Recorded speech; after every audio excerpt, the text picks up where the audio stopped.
Бројот на жртви од силниот земјотрес што го погоди Мјанмар се приближува на 3000. Над 4500 лица се повредени, додека стотици се исчезнати. Ситуацијата е сложена поради тоа што земјата е погодена од конфликти и раселување. Загрижени се и хуманитарните работници, бидејќи болниците во погодените региони се преоптоварени, а комуникацијските и транспортните патишта се одсечени. Се стравува дека бројот на загинати може да биде многу поголем. Мојот сопруг, синот, таткото се молат. Тие беа во џамијата за време на земјотресот. Беа многу исплашени. Во меѓувреме, организациите предупредуваат на хуманитарна катастрофа.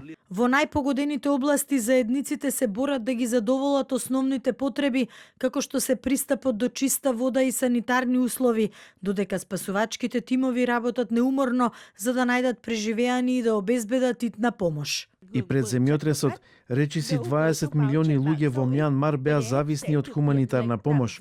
Обединетите нации и нивните хуманитарни партнери првично обезбедија 15 милиони американски долари за мерки за спасување животи и по тешки логистички услови испратија помош, како и тимови за итна медицинска помош. Спасувачките операции во Мјанмар се отежнати поради граѓанската војна меѓу владеачката воена хунта и противничките милиции.